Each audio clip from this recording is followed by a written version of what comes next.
I walk into the because we're arguing, in the review room, right? Yeah. And then we're like, okay, what I did was fine, it was reasonable, right? Yeah. We couldn't dive. There's no way they could wave clear. Yeah. And I walk into the practice room. He is crying. He's flaming me in Chinese. Like, I don't understand Chinese. He's just crying. I was really confused. I walked in the room. I was like, 3-game win streak over, man. That was a tough one against 100 Thieves. Kind of just give me what happened there, Spica. I mean, the biggest thing I think is that we just didn't press our early game advantage well. Yeah. Because I think they outscaled us. So we should be able to, try to snowball, get a lead and then go off of that. But I think once we are even by like 15 minutes, it becomes really hard for us. Yeah. So yeah. The one that sticks out was you got chunked at Baron, and then they made the Baron call, and it felt like you guys were half and half. Like Impact, like it was a clear teleport early by Someday. Yeah. Impact was like recalling, and then stopped his recall, and then teleported. Yeah. Obviously, that's a tough spot because you're chunked, and generally those are calls around you. What were the comms like there? I think I just said they could start Baron. I think it's gone, right? Because I can't get in the pit. But I think the one bad habit our team has a lot is that, let's say we mess up something, right? Like anyone mess up something, we don't let it go. Sure. Like we'll have a very clear, like it seems like a very clear situation. Oh, we can't do this. We can't keep going. It's just gone. Yeah. We have a very bad habit of just, oh, maybe we could do this, maybe we cannot. And I think that happens a lot where, sometimes one person die and we all just go die. Right. That is like a common problem. So and I think that situation is similar to. Right. So I know this is, silver lining, but that was a success then. You guys called it off and you guys didn't go die for Baron. They still got Baron anyways. I mean, I would say it's half a success because we shouldn't have TP, right? And just push side, right? Sure. It's just gone and just push side. But I think we kind of did it again on the mid tower when Prince got Malphite ulted and we all, try to fight. Even though it looks clearly like a bad situation, right? Yeah. So I think it's still a habit that we have to fix. That was like right after Baron. Yeah. Yeah, and they almost ended there, and then after that it was, it was their game to throw, no longer your game to win. So then, with this loss, how do you feel about it in the grand scheme of things, knowing that 3 wins felt really good for last week, confidence back there, you guys are a good team, there's nothing like wins. This loss feels like it makes sense, right? Compared to some losses before where it was like, I mean, I would say our 3 wins last week, like I think the first 2 is not really real. Sure. I feel like it was just maybe the first one is like, it could go either way, but I feel like game 2, it was just lost against NRG. Yeah, and then you stole and then I stole Baron, and it's like, they kind of trolled a bit. But, I think our games are just not clean. Our wins are not clean. It was like, enemy team kind of threw, right? I would say against IMT, it was a clean game, but it's like that game, Kevy was really confused. Yeah. So it's like, that was kind of a freebie for us. So I'm not really sure how to fix, these problems. Yeah. But I think the best I could do is just, try to up my individual play. Yeah. So that is not going to affect the result, right? Right. But I think what I'm trying to figure out is like, this is a good loss. Like, this makes sense what happened. It's not like, hey, we had the lead and we completely threw it, or we were never in the game. It was, hey, we had a very clear win condition. We played to it up until a point, and then we stopped, and then they took, and then a bad habit came back. Yeah. I mean, I don't think there's, I guess, that sometimes a loss can be good or bad. But I feel like from our perspective, it's like, oh, we made a lot of mistakes, so it's just a bad loss. Got it. Like, even if we fought really hard, we played well, but it's like, in the end, we still made a lot of mistakes that leads to us, being in that position. Yeah. So I think just got to reflect on, what works for our team. Sure. All right. Well, the high of the wins are gone. You lost, but you still got 2 games this week. How do you bounce back? What is Spica's, I guess, process towards, resetting for the rest of the week? Especially because it's, all super weeks. Yeah. I mean, for me, personally, I don't think the loss, affects, my mentality that much. I think this game I definitely could have called more, but maybe I think in our team definitely there's sometimes people tilt when we do feel pressured. So I just feel like I gotta stay strong. When it's hard times, because if everybody just tilts or kind of get a loss of direction, there's just no hope, right? So I think for me at least, I really just want to be consistent, and hopefully we can turn around from that. With the games that you have this week, who are you most prepared for? Probably, I mean, we just prepared whatever the team we're facing for. But it was mostly, 100 Thieves and GG this week. Yep. But usually, we think of a strategy throughout the week, right? Yeah. And then we try to test based on what team we are, bands for what team, and then go off of that in scrims. But I want to say, we are hard prepping for our team. Yeah. Lastly, I kind of I've been asking everyone this. Tell me a story about a teammate.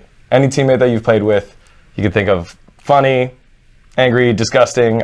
We've heard poop stories, whatever. I don't know if you can air this, but I'm gonna say it anyway. Yeah. Because you can cut it out. Yeah, I'll cut it out if it's bad. It's kind of bad. So in 2019, when I was subbing in first time for the Gauntlet. This sounds great. That was the Grig and Acadian situation, right? Where they're subbing at junglers. Yeah. And then I got called up. Parth came to my place the night before. He's like, he asked me what level. Like he asked me to rate myself from 1 to 10 compared to other junglers. Okay. So I rated 6, I think. Well, that's not relevant to the story, but. I just want to put that one out. That's not relevant to the story. Hey, Armeo! That's not relevant to the story. Okay. So the next day, right? So it's my first day playing at LCS scrims. Okay. I would say the team atmosphere at the time was not great. Yeah. Everyone was very tense. Sure. I think they just had like 1 or 2 roster swaps. Yeah. So Regi was there. I think the roster at the time was Ven, Smoothie, Bjerg, and BB. Yeah. So my first day, we scrimmed 1 or 2 games, right? And then we had a problem in game. Okay. About Sven. Okay. Not like, it's like something extra that he could have done. He could have been a leader in that moment, where to make a call, right? Yeah. But he didn't. So Regi got really mad at him for that. Okay. Regi was like, you should have made a call, right? You should have made a call and have your teammate play around that if you want something, right? Yeah. So they were arguing for like 40, 50 minutes. About, Sven's like, no, my teammates should just know what to do, right? Yeah. Regi's like, no, you got to be a leader. And then it ended with Regi slamming the desk, calling Sven. Okay. And I'm just sitting in the corner, I'm the new guy. This is the rookie. This is my first day of LCS scrims. Yeah. I'm just sitting there looking at Parth. I'm just like, is this what it's like to be in LCS? And that moment is still ingrained in my head. That is like my first LCS experience, I would say. Do you feel like it's molded you to be a better player or worse player or what? It's toughened you up? I don't know if it affected me. It's just like a very shocking, thing for my first day. I thought, we're going to be, it's like the honeymoon phase, everybody's like really happy. You made LCS? I get the chance to have good practice, play with Bjergsen, it's really cool. And that's straight up after like the third, maybe I don't know how many scrim games, but straight up, they're gonna be like, oh my God, this one's gonna be a long one. It's gonna be a long, whatever, Gauntlet practice. Gauntlet preparation. But yeah. All right. I'll see if I can run that. Maybe I could cut I have another one. All right, tell me another one just in case. Just in case? I don't have too many stories, but you played with so many personalities. Okay. Yeah, but like usually I get along. I would say there wasn't really a lot of conflicts, right? Sure, with my teammates. But one thing that was really shocking to me is like when Swordart first came, right? Okay, Swordart, yeah. When Swordart first came to the US, and we play our first LCS games. Okay. He was crying after our game. Okay. He just started crying because I play to I play for myself, right? Yeah. I think it was against FlyQuest. I was playing Talia versus Hecarim. Okay. I played for Double Crab. Yeah. No, that was Jose. Oh, that was Jose. Yeah. I played for Double Crab, right? Yeah. Because at that time, the Double Crab was really, really valuable. Yeah. And then after the game, he was like, no, we should play to dive bot instead, because if Hecarim hits level 6, the game is over, no matter how ahead you are. Okay. Even though, in the review, there was no wave, there was no dive angle. And I just see this guy, I walk into the because we're arguing, in the review room, right? Yeah. And then we're like, okay, what I did was fine, it was reasonable, right? Yeah. We couldn't dive. There's no way they could wave clear. Yeah. And I walk into the practice room. He is crying. He's flaming me in Chinese. Like, I don't understand Chinese. He's just crying. I was really confused. I walked in the room. I was like, wait, I thought we're over, but you're talking about me? Like, he was just crying to Peter Zhang at the time. That was like, part of the LCS staff. Yeah, good old Peter. So that was it. I mean, I guess I only have like. Those are. There's no pleasant story. You have pleasant stories, Ming. I don't believe you, but I will pleasant stories. We'll just roll with one of those two. Yeah. Yeah. And whichever one gets cut out, you know, don't worry about it. I mean, I would say like my teammates were pretty mature, so there was never really any like stupid things that people might do, right? Like back in the days, you know. Yes. Yeah. Back in the early. Back in the early days, people don't even know how to do anything. Like there's like kids, but you know, once I started playing, it's like I played like Bjerg. He's a human being. Yeah. You know, everyone I play with is just like very like they know how to take care of themselves. Yeah, they're not slobs. So I don't have any of those like, you know, crazy.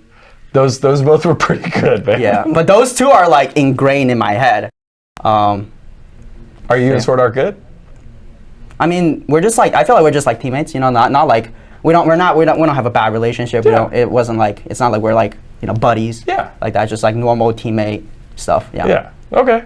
Yeah. Well then, you know, all's well that ends well. Mm-hmm. All right. Well, thank you for your time, man. Best of luck with the rest of the season. I'm sure you guys will turn around. You guys are too fucking talented to not.